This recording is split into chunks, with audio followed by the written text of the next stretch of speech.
Hold on a second. Poured a little bit of liter on here.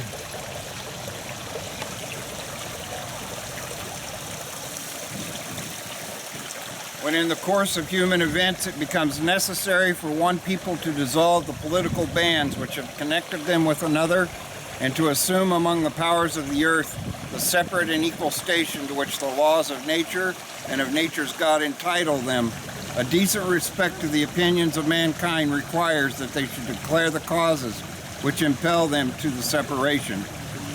We hold these truths to be self-evident, that all men are created equal, that they are endowed by their Creator with certain unalienable rights, that among these are life, liberty, and the pursuit of happiness, that to secure these rights, governments are instituted among men, deriving their just powers from the consent of the governed, that when any form of government becomes destructive of these ends, it is the right of the people to alter or to abolish it and institute new government, laying its foundation on such principles and organizing its powers in such form as to them shall seem most likely to affect their safety and happiness. Prudence, indeed, will dictate that governments long established should not be changed for light and transient causes. And accordingly all experience hath shown that mankind are more disposed to suffer, while evils are sufferable, than to right themselves by abolishing the forms to which they are accustomed. But when a long train of abuses and usurpations, pursuing invariably the same object, evinces a design to reduce them under absolute despotism, it is their right, it is their duty to throw off such government and to provide new guards for their future security. Such has been the patient sufferance of these colonies, and such is now the necessity which constrains them to alter their former systems of government. The history of the present King of Great Britain is a history of repeated injuries and usurpations, all having in a direct object the establishment of an absolute tyranny over these states. To prove this, let facts be submitted to a candid world.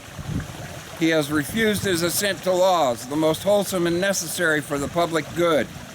He has forbidden his governors to pass laws of immediate and pressing importance, unless suspended in their operation till his assent should be obtained. And when so suspended, he has utterly neglected to attend to them.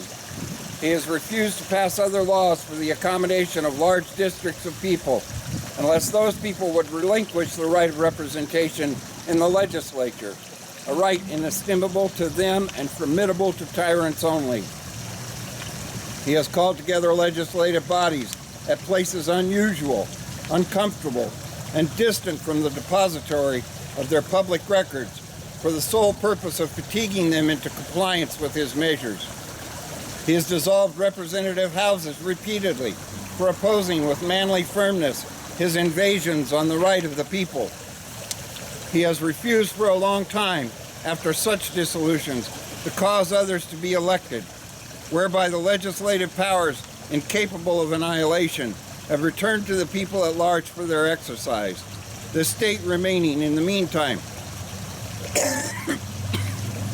exposed to all the dangers of invasion from without and convulsions within.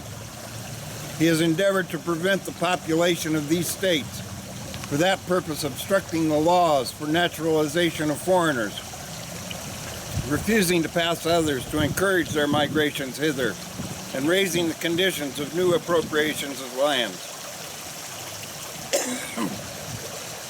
He has obstructed the administration of justice by refusing his assent to laws for establishing judiciary powers. He has made judges dependent on his will alone for the tenure of their offices and the amount and payment of their salaries. He has erected a multitude of new offices and sent hither swarms of officers to harass our people and eat out their substance. He has kept among us in times of peace standing armies without the consent of our legislatures. He has affected to render the military independent of and superior to the civil power. He has combined with others to subject us to a jurisdiction foreign to our Constitution and unacknowledged by our laws, giving his assent to their acts of pretended legislation.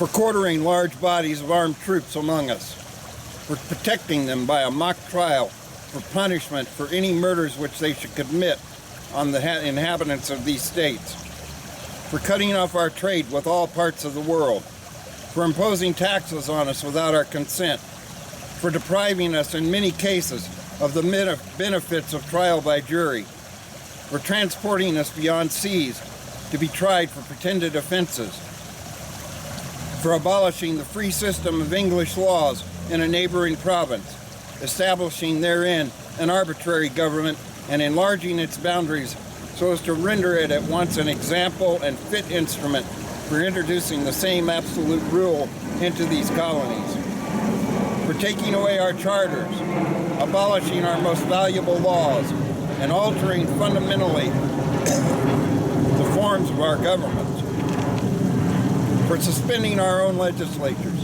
and declaring themselves invested with power to legislate for us in all cases whatsoever. He has abdicated government here by declaring us out of his protection and waging war against us. He has plundered our seas, ravaged our coast, burned our towns, and destroyed the lives of our people. He is at this time transporting large armies of foreign mercenaries to complete the works of death, desolation, and tyranny already begun with circumstances of cruelty and perfidy scarcely paralleled in the most barbarous ages and totally unworthy the head of a civilized nation. He has constrained our fellow citizens, taken captive on the high seas, to bear arms against their country, to become the executioners of their friends and brethren, or to fall themselves by their own hands.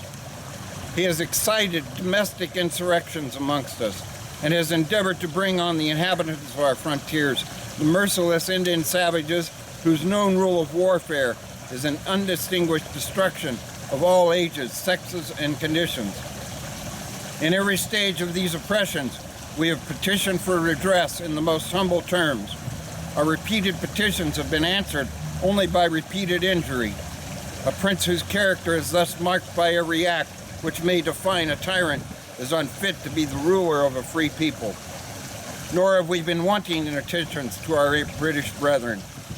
We have warned them from time to time of attempts by their legislature to extend on unwarrantable jurisdiction over us. We've reminded them of the circumstances of our immigration and settlement here.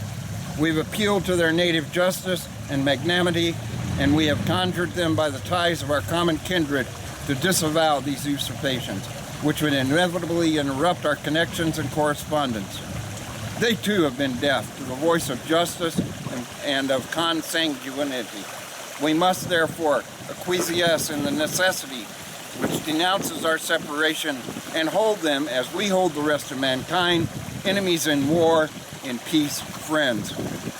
We, therefore, the representatives of the United States of America in General Congress, assembled, appealing to the Supreme Judge of the world for the rectitude of our intentions due, in the name and by authority of the good people of these colonies, solemnly publish and declare that these united colonies are and of right ought to be free and independent states, that they are absolved from all allegiance to the British Crown, and that all political connection between them and the state of Great Britain is and ought to be totally dissolved, and that as free and independent states, they have full power to levy war, conclude peace, contract alliances, establish commerce, and to do all other acts and things which independent states may of right do. And for the support of this declaration, with a firm reliance on the protection of divine providence, we mutually pledge to each other our lives, our fortunes, and our sacred honor. Thank you, Bill. God bless.